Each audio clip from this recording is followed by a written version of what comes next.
देखो यहाँ क्या कह रहा है कि wave represented by equation y is equal to a cos kx minus omega T, ठीक है, is superimpose with another wave to form a stationary wave. मतलब दोनों वेव मिलके एक स्टेशनरी वेव बना रहे हैं। स्टेशनरी वेव का मतलब हुआ, stationary wave is the same as standing wave, ठीक है, समझ में आ रही बात मेरी? A stationary wave is the same as a standing wave, ठीक है। तो बोला गया कि x is equal to zero क्या है, नोड है, मतलब वहां पे डिस्प्लेसमेंट हमेशा जीरो होगा।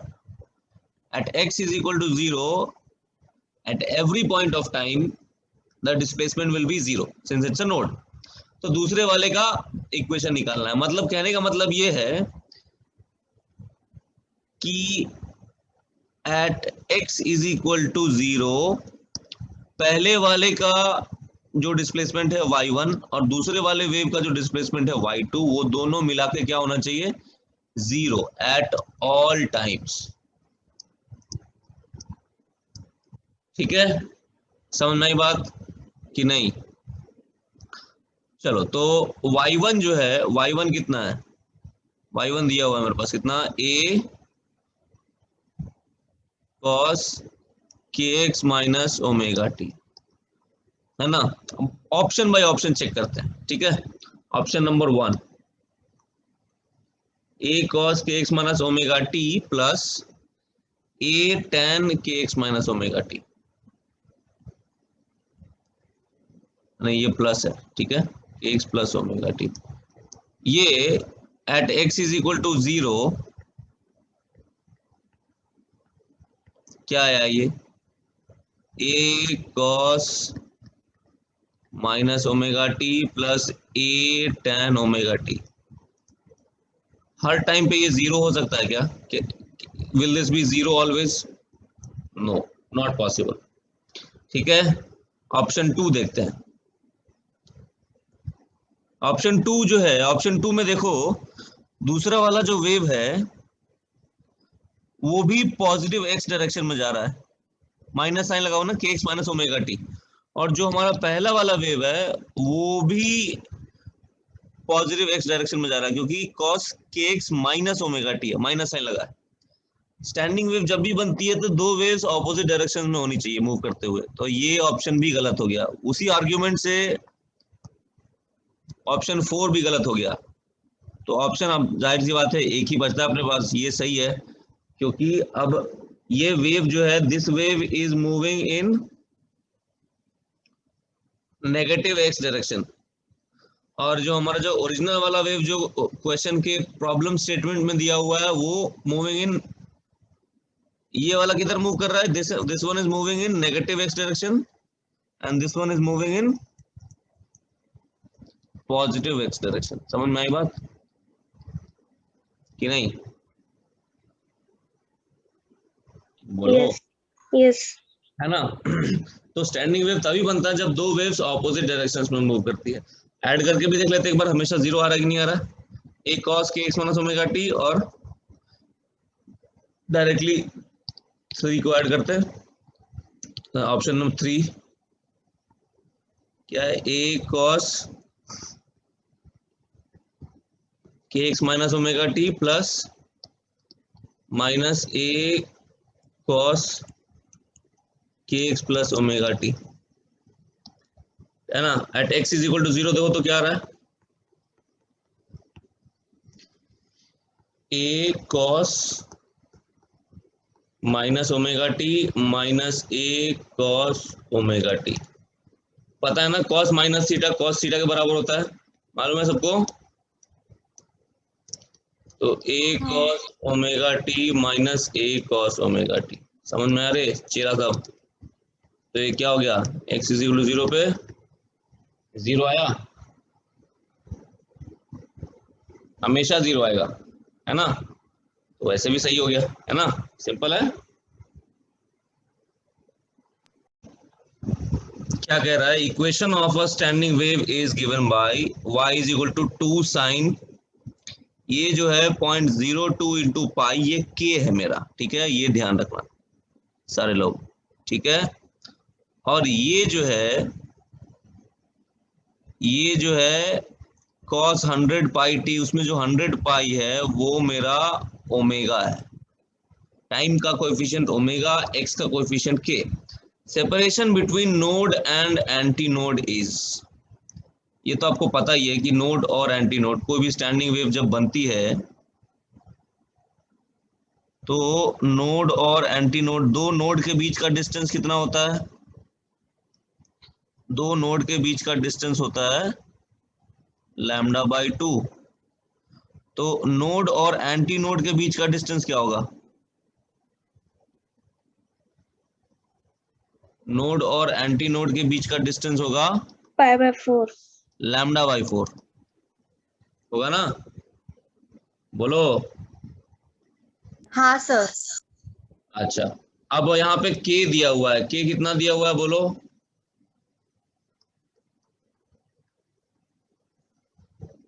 0.02 पाई, पाई, है ना,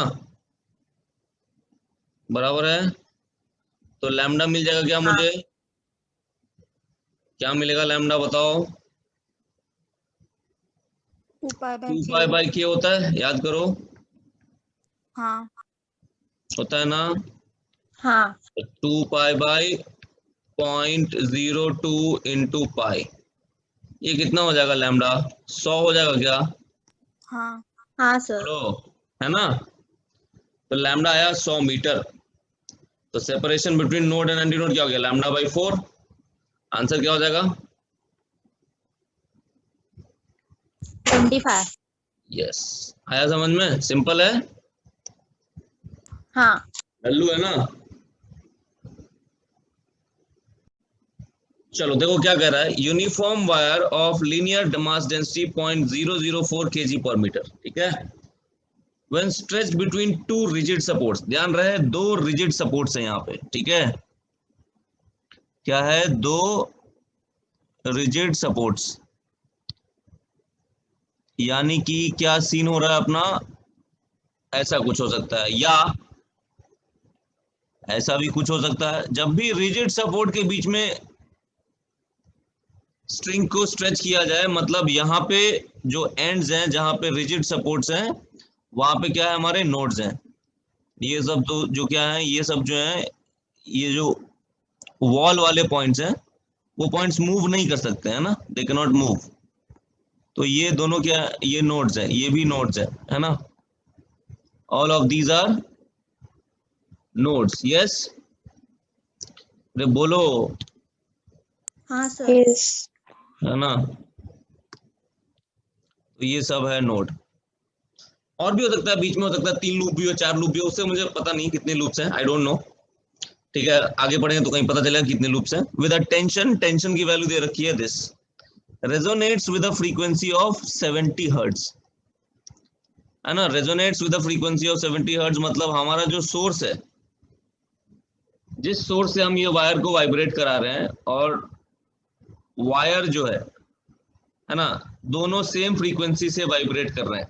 सोर्स जिस फ्रीक्वेंसी से वाइब्रेट कर रहा है, वायर भी उसी फ्रीक्वेंसी से वाइब्रेट कर रहा है, and amplitude of oscillation is large, है ना, तो इसको हम लोग बोलते हैं रेजोनेंस। तो ये स्ट्रिंग जो है ये रेजोनेट कर रहा है किसके साथ? सोर्स के साथ, ठीक है। फ्रीक्वेंसी कितनी है इसकी? 70 हर्ट्ज, वायर की फ्रीक्वेंसी भी 70 हर्ट्ज, सोर्स की फ्रीक्वेंसी भी 70 हर्ट्ज। तो length of the wire in metre दिया हुआ है, ठीक है। चलो, तो length of the wire in metre अगर निकालना है अपने को, तो सिंपल सी चीज है, फ्रीक्वेंसी इज इक्वल टू क्या होता है बताओ? इस केस में तो दोनों एंड फिक्स्ड है, तो n into we by 2l, ये लिख सकते हैं हम, बोलो। यस। तो n और v का वैल्यू क्या होता है? √t/μ, हाँ है ना, बाई 2l, ठीक है। एक मिनट, ठीक है, तो ये तो हमने कर लिया कि v की वैल्यू √t/μ डाली, t की वैल्यू अपने को पता है, म्यू की वैल्यू पता है, फ्रीक्वेंसी की वैल्यू पता है, ठीक है। चलो डालते हैं यहाँ पे 70 इज इक्वल टू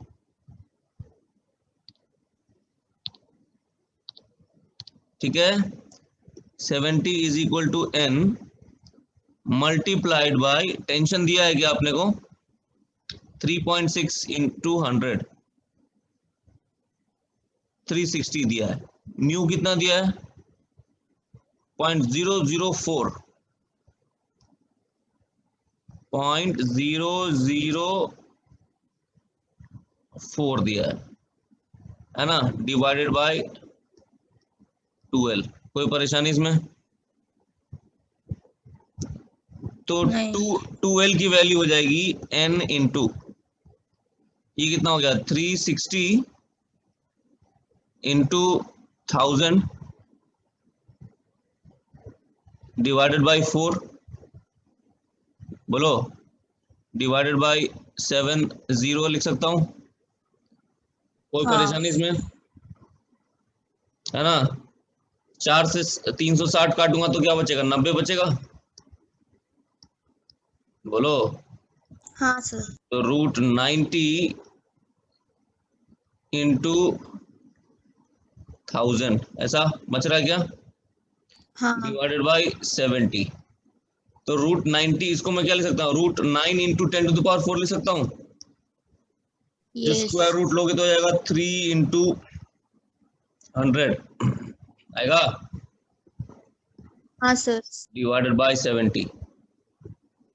तो ये 2l की वैल्यू है, इसकी वैल्यू है 2l की, 70 से ये 100 कट गया, l की वैल्यू कितनी आई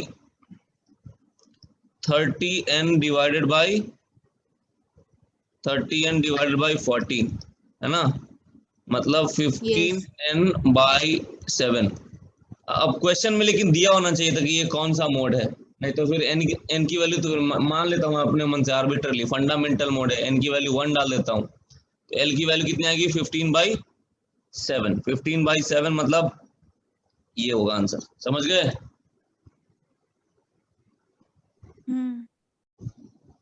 चलो देखो क्या है, segment of wire vibrates with fundamental frequency, fundamental frequency दे रखा है, ठीक है, fundamental frequency of 450 hertz under a tension of 9 kg weight, मतलब ऐसा कुछ सिनेरियो है, दिख रहा है क्या,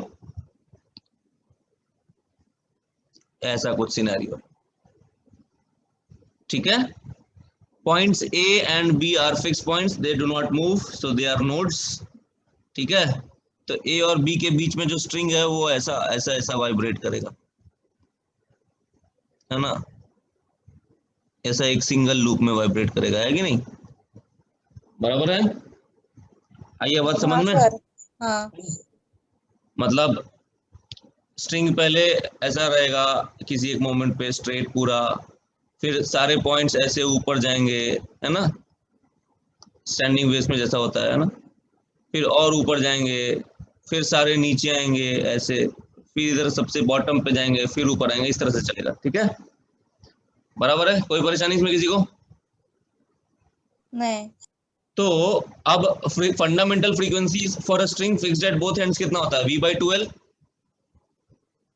हाँ, जो कि कितने के बराबर दिया है 450। 450, ठीक है। एक काम करते हैं, इसको लिख लेते हैं हम इक्वेशन नंबर 1, चलेगा, बोलो, है ना, बोला गया कि tension under which the fundamental frequency of the same wire becomes 900 hertz. तो मान लेते हैं कि नया वाला जो वेलोसिटी है, ये v क्या है, वेव वेलोसिटी होता है ना, नया वाला वेलोसिटी v' है, लेंथ तो वही रह गया, वो तो चेंज हुआ नहीं, मानते हो, तो ऐसा लिखूं मैं नई वाले फंडामेंटल फ्रीक्वेंसी का इक्वेशन बना के, बोलो, हाँ सर। है ना, where v' is the new wave speed, v' is new wave speed, clear. अब डिवाइड कर देते हैं दोनों को, तो v'/v इज इक्वल टू क्या हो जाएगा, 2 हो जाएगा क्या, बोलो, हाँ। तो हाँ कि ना, और v' क्या होता है, √T'/म्यू, म्यू तो दोनों में सेम है, और v क्या हो जाएगा, √T/म्यू, बोलो, हाँ कि ना? हाँ तो टी डैश बाई टी कितना आया? 4 आया क्या? बोलो। यस तो टी डैश की वैल्यू हाँ क्या आ जाएगी? 4 टाइम्स टेंशन। इनिशियल टेंशन कितना है? 9 kg वेट। तो 36 kg weight will be your answer. ठीक है? अरे आया समझ यस में? हाँ सर हाँ 36 kg वेट का मतलब हुआ वहां पे जो ब्लॉक लगा हुआ है वो कितने का है? 36 kg का है ना? ब्लॉक का जो मास है वो 36 kg है, जो वेट है वो 36 kg वेट है। ऐसा आई बात समझ में? हाँ यस क्या कह रहा है? स्टेशनरी वेव है, ठीक है, y is equal to 0.4 sine, है ना, ये जो है 2 पाई/40 ये k है, ठीक है। के एक्स कॉस 100 पाई जो है, जो टाइम का कोएफिशिएंट है वो ओमेगा है। 100 pi is omega cos omega t is produce in a string fixed at both ends. तो string fixed at both end, तो बोला कि minimum possible length of the rod, rod नहीं है ये स्ट्रिंग है, ठीक है, ये गलत कर दिया इन्होंने, पर ठीक है, minimum possible length of the string will be, है ना, निकालना है। चलो अभी काम करते हैं।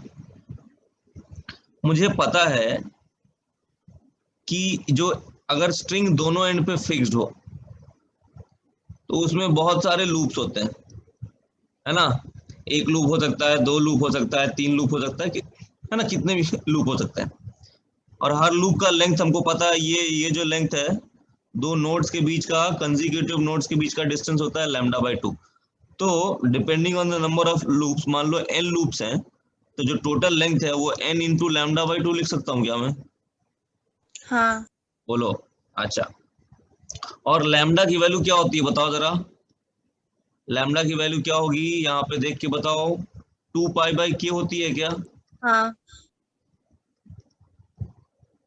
है ना? अच्छा, तो ये क्या हो गया हमारे पास? n into पाई/k। बोलो। और k की वैल्यू यहाँ पे देखो कितनी है, 2 पाई/40 दे रखी है। इक्वेशन पढ़ो, x का जो कोएफिशिएंट है,